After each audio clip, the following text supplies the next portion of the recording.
अल्हम्दुलिल्लाह बाबा, शुक्र है ज़ात पाक का। उमर ने जवाब दिया, कहो कैसा गुजरा ये महीना?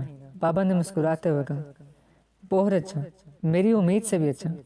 आपकी हिदायत पर पूरा महीना हत्तल इम्कान नज़र की हिफाजत की।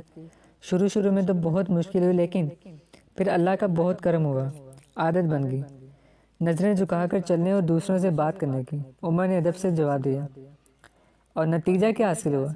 कुछ मिला उसके बदले? बाबा ने गौर से उमर को देखते हुए पूछा। जी बाबा, बहुत अच्छा सिला मिला।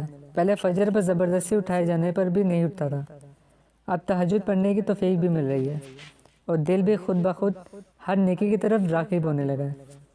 उमर ने पुरसकून लहजे में कहा, और इन नमाज़ों की कैसी हालत है? बाबा ने इस्तफसार किया।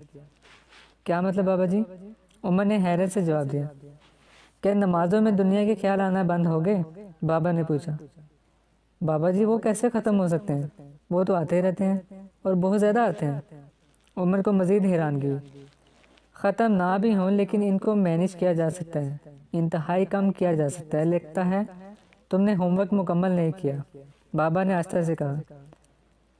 क्या वजह है कि इंसान अगर मूवीज़ देखे, गाने सुने, नाच गाने का फंक्शन हो, तो सारी सारी रात बिल्कुल नींद नहीं आती, लेकिन जब इबादत करने लगे तो थोड़ी देर बाद ही नींद आने लग जाती है। सारी रात इबादत दूर की बात, बाबा के सवाल ने उमर की बात को सोचने पर मजबूर कर दिया कि वाकई बाबा की बात 100% दुरुस्त है। जब भी इबादत करने लगे तो नींद क्यों आने लग जाती है?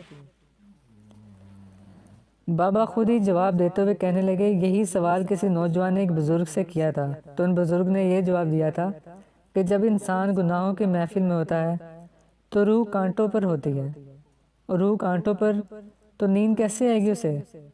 इस तरह इबादत तो रूह के लिए फूलों का बिस्तर है, जिस पर जाते ही नींद आ जाती है। बेटा, रूह का जिस्म वाला हिसाब नहीं होता कि चोट लगे तो दर्द हो।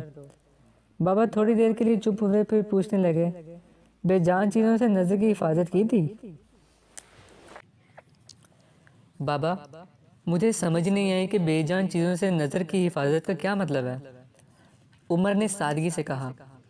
बाबा जी ने वो दीवार से टेक लगाई और उमर की तरफ देखते हुए कहा, मुझे भी नहीं पता था, मगर ये एक अल्लाह वाले से मिलने का शर्फ हासिल हुआ। उनके साथ सफ़र कर रहा था। वो कार में नज़रें झुकाए बैठे थे। काफ़ी तवील सफ़र था, मगर इनकी नज़रें एक बार भी उठकर शीशों से पार नहीं गई। सारे रास्ते वो इसी तरह बैठे रहे।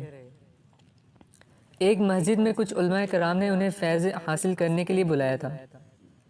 मुझे थोड़ी हैरत हुई तो मैंने इनसे पूछ लिया, जब हम मंजिल पर पहुंचे, कि आप सारे रास्ते नीचे क्यों देखते रहे? बाबा इस बात को दरमियान में छोड़कर कहने लगे, बेटा, जो अल्लाह वाले होते हैं ना, उनका हर अमल नोट किया करो, क्योंकि उनके हर अमल के पीछे कोई वजह होती है। हाँ, तो मैंने उनसे पूछा, तो उन्होंने जो जवाब दिया मैं हैरान रह गया। उन्होंने कहा, रास्ते में बेशुमार साइन बोर्ड्स लगे होते हैं, उन पर तस्वीर होती हैं, कुछ तो बेहुदा और नीम आइडियाँ भी होती हैं, उन पर नज़र पड़ जाती है, इसलिए मैं बाहर देखता ही नहीं। बाबा तो खामोश हो गए, लेकिन उमर हैरत की शिद्दत से बाबा को देखने लगा और फिर बोला, मतलब ये कि बेजान चीज़ों से नज़र की हिफाजत का मतलब है साइन बोर्ड्स वगैरह हैं? सिर्फ साइन बोर्ड नहीं है, उसका मतलब है हर ऐसी चीज़, टीवी, मोबाइल, फेसबुक, रसाइल, सोशल मीडिया, और वो हर वो चीज़ जहाँ आपकी नज़र सनफ़ मुखालिफ पे पड़ती है।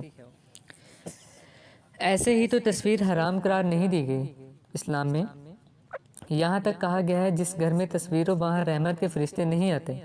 बाबा ने संजीदगी से कहा, मगर बाबा ये कैसे मुमकिन है? आज के इस दौर में ये नामुमकिन है। आप किस दौर की बातें कर रहे हैं?